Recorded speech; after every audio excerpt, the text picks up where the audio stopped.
아멘.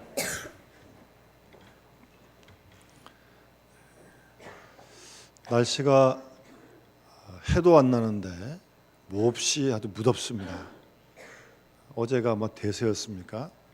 더울 때가 되긴 된 것 같은데 무더운 가운데서도 하나님께서 우리 모두 믿음의 식구들 이만큼 지켜주시고 오늘 이렇게 같이 와서 함께 예배할 수 있도록 인도해 주신 것을 감사드립니다.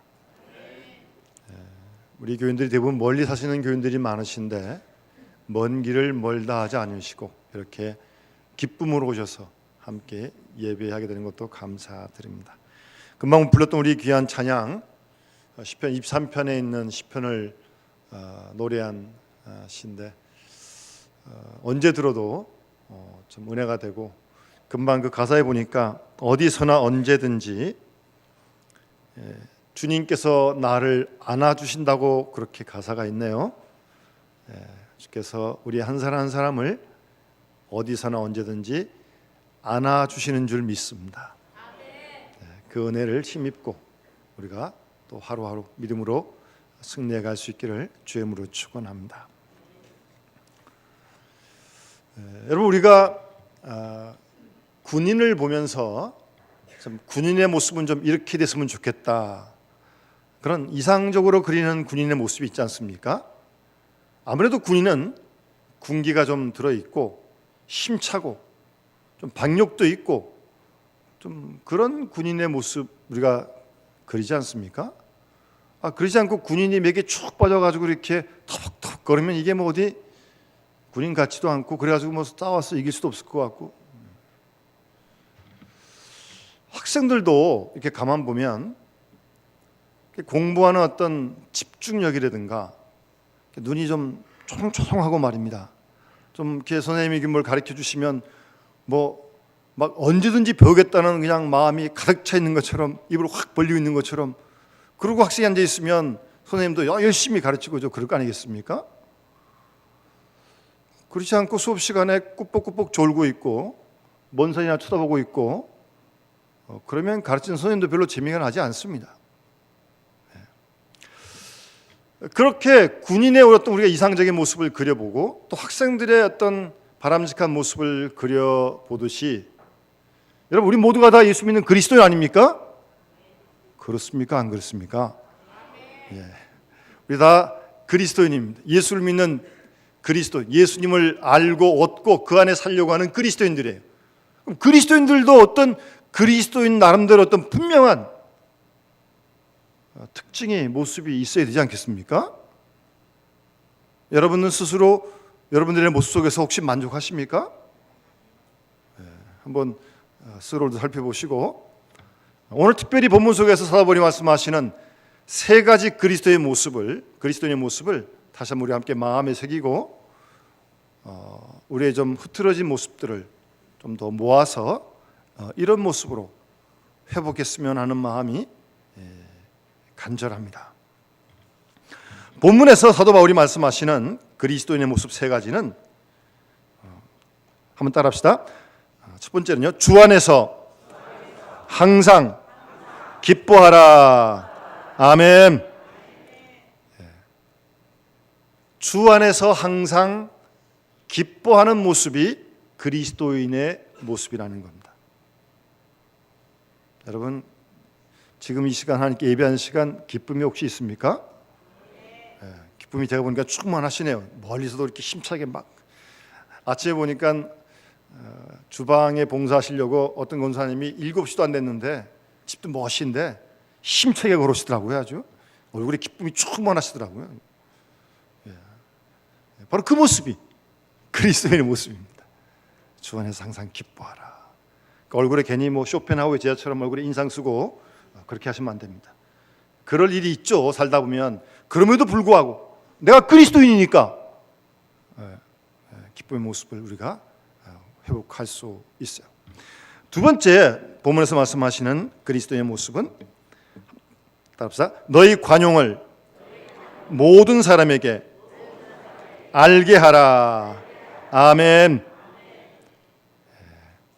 관용을 알게 하라는 겁니다. 상당히 적극적인 표현입니다.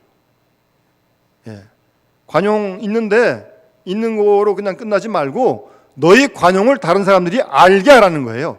알게 하라는 겁니다. 상당히 적극적인 표현이에요. 마지막 세 번째는 하나님께 기도하라는 말씀입니다. 염려하지 말고요. 그러니까 염려하는 모습은 그리스도의 모습이 아니고 감사함으로 하나님께 기도하는 것이 그리스도인의 모습이라는 겁니다. 살다 보면 어두운 세상에 염려할 근심한 일이 얼마나 많습니까? 매일매일 있죠. 매일매일. 그런데 염려하지 않고 감사함으로 하나님께 아뢰고 기도하는 것이 그리스도인의 모습이다. 바울은 그렇게 말씀하고 있습니다. 다시 한번 오늘 이 세 가지를 조심스럽게 살펴보면 주 안에서 항상 기뻐하라고 하는 것은 자신에 대해서 하는 말입니다. 자신에 대해서. 자신 속에 항상 기쁨으로 충만한, 그리고 관용을 다른 사람에게 알게 하라고 하는 것은 주위 사람들에게 다른 사람과의 관계 속에서 나타나는 그리스도인의 모습입니다.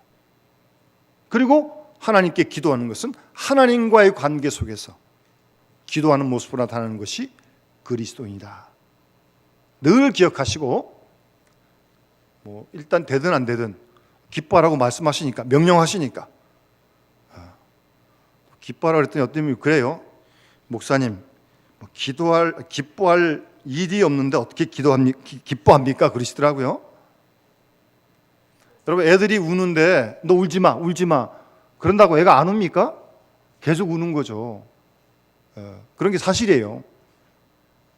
그래도 기뻐하라고 말씀하시니까, 명령하시니까, 주의 말씀이니까 우리가 아멘으로 받고 은혜를 구해야죠.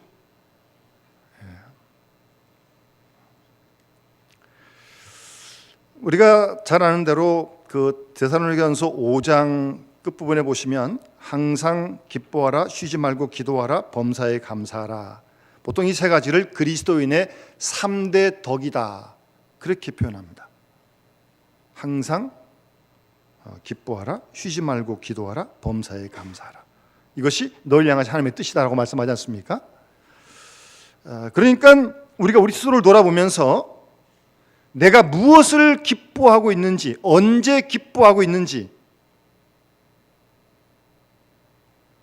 그리고 무엇을 감사하고 있는지, 정말 항상 범사의 모든 일에 감사하는지, 그리고 기도는 언제 하는지, 무엇을 기도하는지를 돌아보면 자신의 신앙을 어느 정도 점검해 볼 수 있습니다. 내 지금 신앙의 상태가 건강한지 그렇지 않은지, 기쁨의 문제, 감사의 문제, 기도의 문제를 점검해 보면 틀리지 않습니다.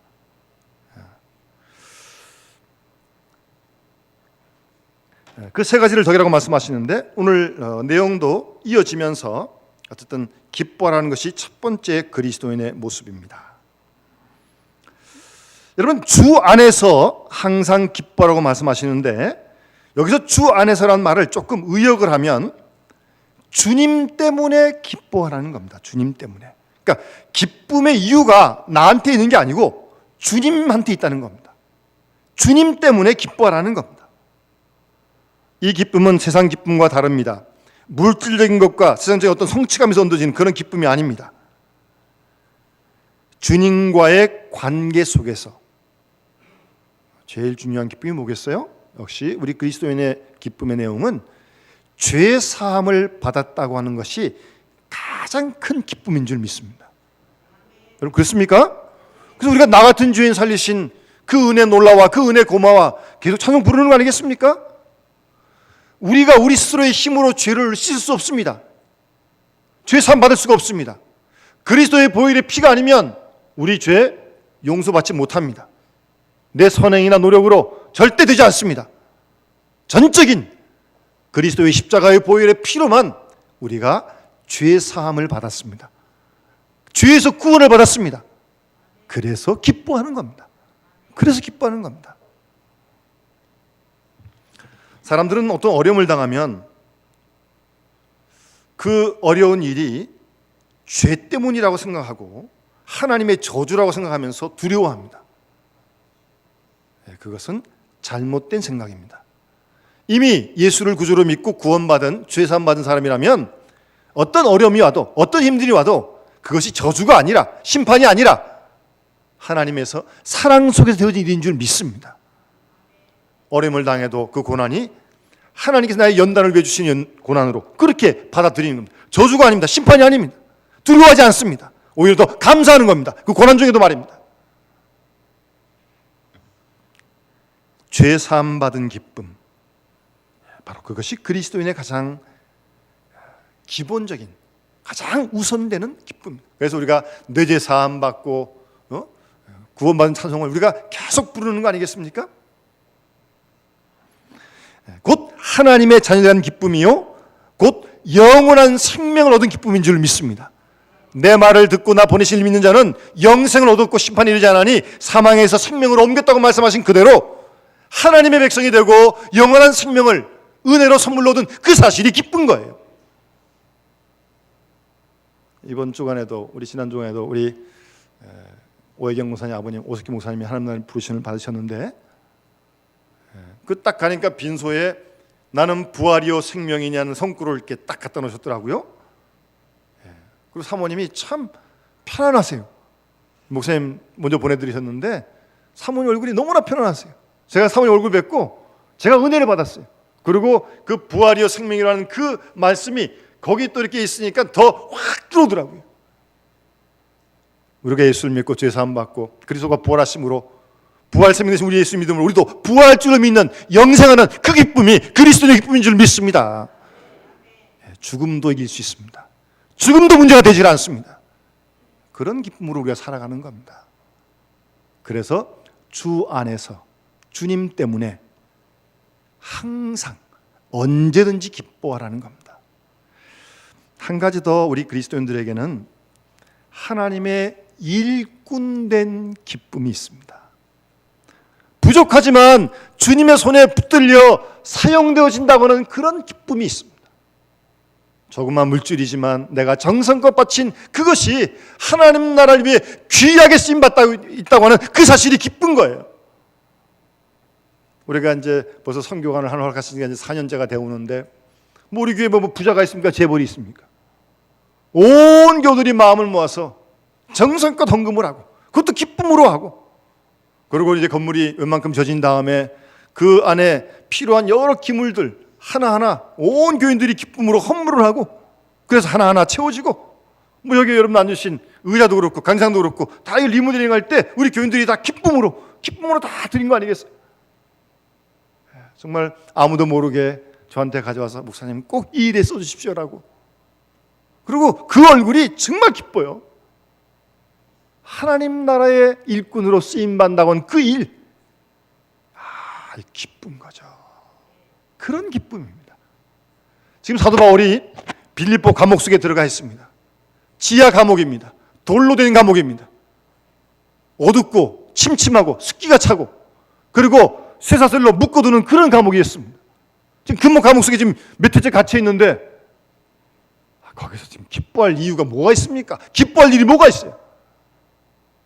그러나 몸은 지옥 감옥에 지하 감옥에 갇혀 있지만 바울의 마음속에는 주님의 복음 사역에 동참하고 있다고 하는 그 기쁨이 마음속에 있었던 거예요. 그러니까 감옥 속에서 주 안에서 항상 기뻐하고 지금 이 편지를 쓰고 있는 거 아닙니까? 우리 분들과 같이 한번 인사합시다. 주 안에서 기뻐합시다. 주 안에서 기뻐합시다. 그것이 하나님의 명령이고 그리스도인의 기쁨입니다. 기뻐하는 겁니다. 기뻐하는 겁니다. 그것이 그리스도인의 모습이에요. 두 번째 말씀하시는 그리스도인의 모습은 너희 관용을 모든 사람에게 알게 하라고 말씀하십니다. 여기서 관용이라고 하는 헬라어의 단어는요, 좀 몇 가지 뜻으로 번역이 되어집니다. 우선 인내, 그리고 부드러운 마음, 그리고 절제로도 번역이 됩니다. 인내, 부드러운 마음, 절제, 그런 것들을 다른 사람들로 하여금 이웃의 사람들로 알게 하라는 거예요. 알게 하라는 거예요. 적극적으로. 그러니까 좀 우리가 요즘 잘 쓰지 않는 표현이지만 동양적인 표현을 좀 빌리면 덕이 있다라는 우리 표현 쓰잖아요. 요즘은 똑똑한 사람도 많고 돈 많은 사람도 많고 지식이 많은 사람도 많은데 이 덕 있는 사람이 좀 별로 없어요. 이 덕 있는 사람이 좀 가서 좀 기대고 싶고 좀 넉넉해 보이고 좀 후덕하고 말입니다. 왜 이렇게 각박한지 모르겠어요. 찬바람이 쌩쌩 나고 말입니다. 우리 교회는 안 그래요. 그래도 우리 교회는 그래도 이렇게 너그름이 있어요. 나 가끔 가면 그럴 때가 좀 있어요. 덕이 있어요. 이제 덕이 예수 믿는데 예? 사람이 덕이 다른 사람에 대해서 덕이 있어야죠. 덕이 그걸 알게 하는 거예요. 알게 하는 게 적극적으로. 그러니까 이 관용이란 말은요, 어원을 더 깊이 살펴보면 옳은 일 분명히 있습니다. 옳은 일, 옳고 그런 일이 있어요. 그런데 옳은 일보다 무엇인가 더 큰 걸 얘기하는 거예요. 그릇된 걸 얘기하는 게 아니에요. 옳은 것보다 더 큰 것을 얘기하는 거예요. 그게 관용입니다. 관용을 좀 알게 하라는 거예요. 알게 하라는 게. 여러분, 세상에 옳은 일이 있습니다. 근데 세상 일이 다 옳은 일만 가지고 다니는 거 아니지 않습니까? 옳은 일보다 더 큰 것이 있다는 말씀입니다. 생각의 폭을 좀 더 훨씬 좀 넓혀보시기 바랍니다. 세상에 옳은 일, 그런 일이 있어요. 때로는 분명히 분별을 해야 됩니다. 분별해야 됩니다. 옳은 거 옳다 그러고 잘못된 거 잘못다고 말할 수 있어야 돼요. 그런데 잘못한 사람의 마음을 좀 헤아리면서 본인도 알 거 아니에요? 가끔 모르는 사람이 있긴 하지만, 근데 그거 자기가 잘못한 거 알면 좀 마음이 아플 거 아니에요? 미안할 거 아니겠어요? 그래서 너그럽게 봐주는 겁니다. 몰라서 모르는 게 아니고. 그게 긍휼입니다. 관용입니다. 그게 옳은 것보다 더 높은 거, 더 큰 거, 예? 그게 관용이에요. 여러분, 자녀들을 우리가 가르칠 때 자녀들이 좀 잘못하잖아요. 야단치고 잔소리한다면 뭐 하루 종일해도 모자랄 겁니다. 그러나 믿어주고 좀 내일은 나아지겠지, 또 기다려주고, 좀 부모님들이 그러는 거 아닙니까? 그러니까 이 관용이라고 하는 것은 좀 더 깊고 차원 높은 사랑을 말하는 겁니다. 예? 깊고 차원 높은 사랑을 말하는 거예요. 그게 관용입니다.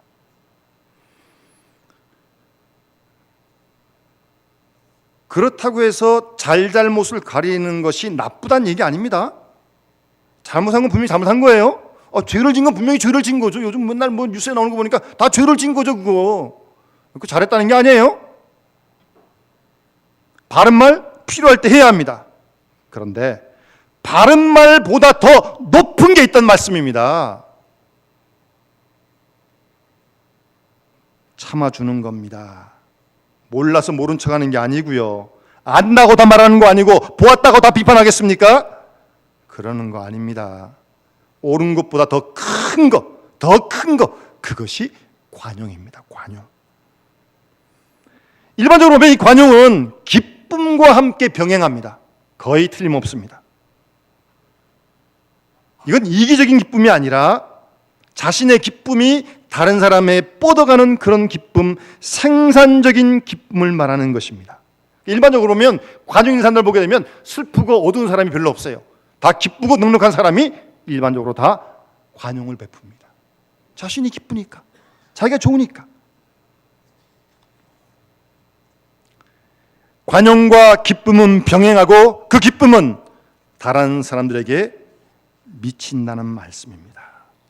이 관용을 모든 사람에게 알게 하라고요. 아주 적극적인 말씀입니다.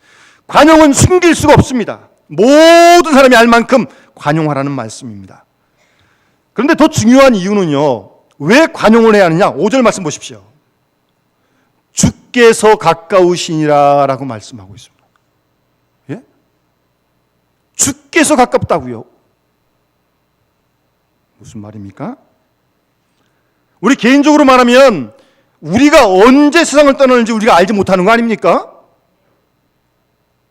모르는 거죠. 그거는요. 하나님 언제 부르시면 모르니까. 그러니까 더욱더 관용을 알게 하고 베풀라는 말씀입니다. 불의한 재물이라도 그걸 가지고 친구로 삼으라고 주님 말씀하지 않으셨습니까? 주님의 날이 가까워졌기 때문에 이 종말론적인 사랑, 종말론적인 관용을 베풀라는 말입니다. 사실 이 종말론이라는 말이 굉장히 신학에서 중요하고 소중한 말입니다. 우리 신앙은 원래 종말론적인 신앙입니다. 근데 이게 이단에서 자꾸 잘못된 종말론을 얘기하기 때문에 종말론 자체가 말 틀린 걸 생각하는데 그렇지 않습니다. 원래 신앙 자체가 종말론적인 신앙입니다. 오늘 이 밤에 하나님께서 우리를 부르신다면, 우리가 내일은 모르는 거 아닙니까? 그런 마음으로 사는 게, 오늘 주님 오신다면 그런 마음으로 사는 게 종말론적인 신앙이에요.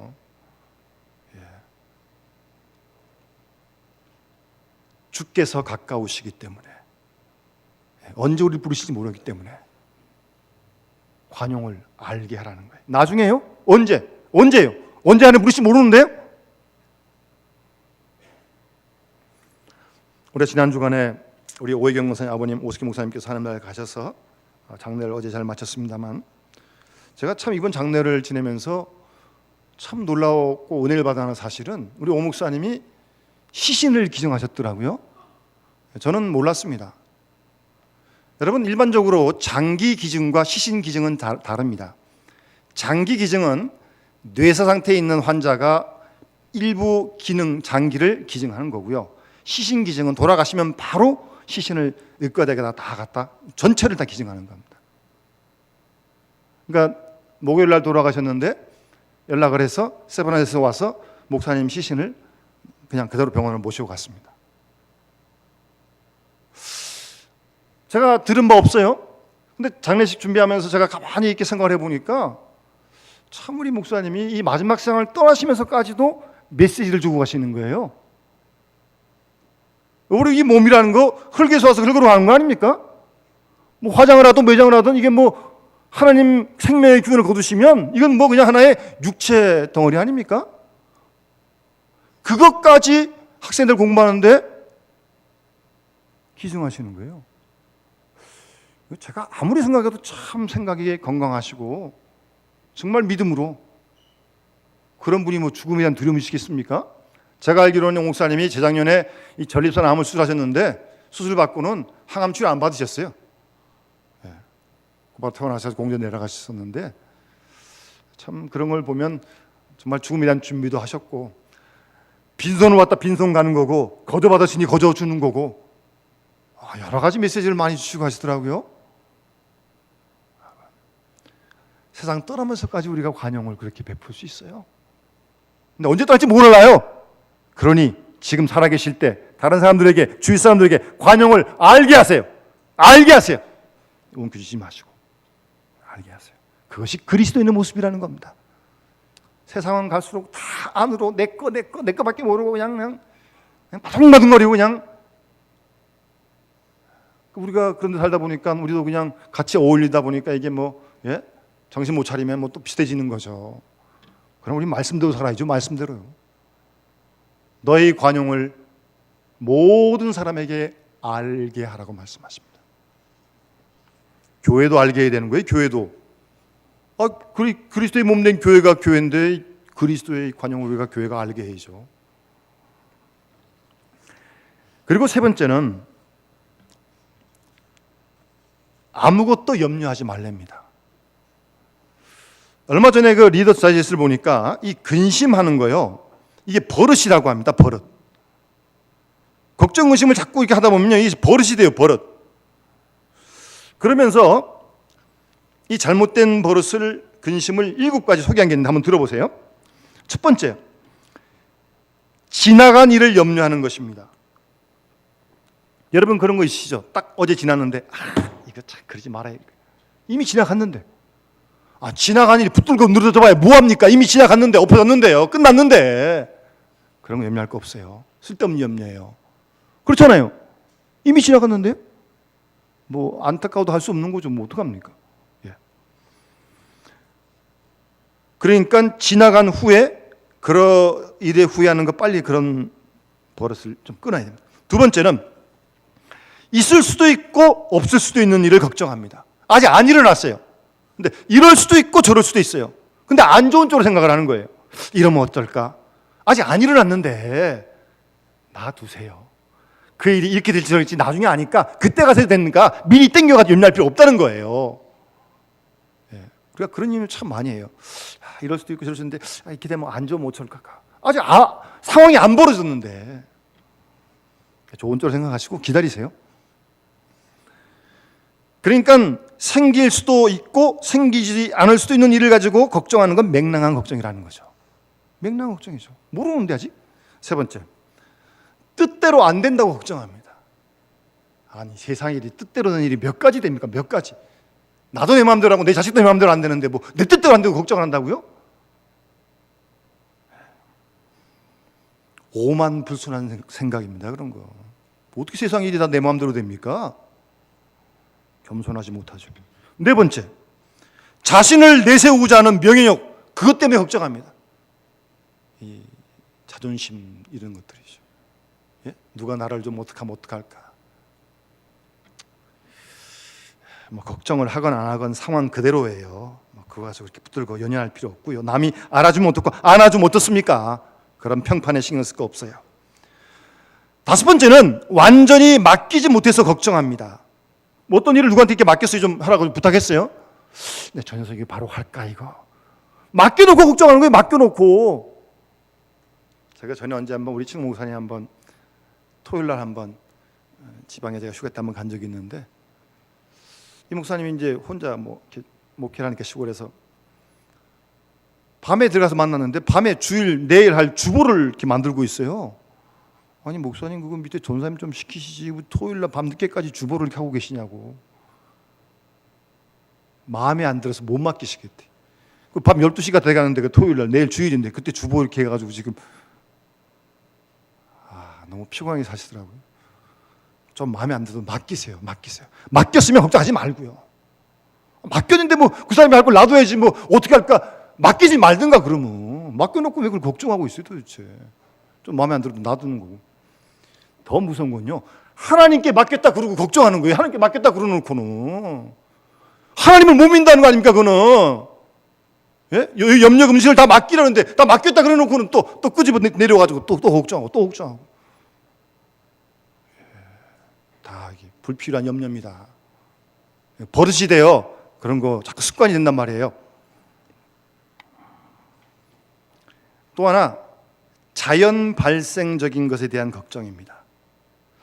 비가 올까 안 올까 걱정하지 마세요. 오면 오고 안 오면 안 오는 거지 뭐 내가 안 오게 할 수 있습니까 비를? 그걸 가지고 걱정을 해요. 비 오면 우산 쓰고 가면 되고 뭐 비 안 오면 우산 안 가져가면 되는 거지. 비 올까 안 올까 걱정하지 마세요. 우리 인력으로 되는 일이 아니에요. 그는. 또 하나 마지막으로 죽음에 대해서 걱정합니다. 물론 사람이니까 우리 인간의 최대의 한계의 상황이 아프다 힘들다 그러면 사실 죽음인 건 사실이죠. 누구나 한 번은 맞이하는데 안 죽어봤으니까. 그런데 그것도 언제 죽을지 몰라요. 우리 소관이 아니라니까요.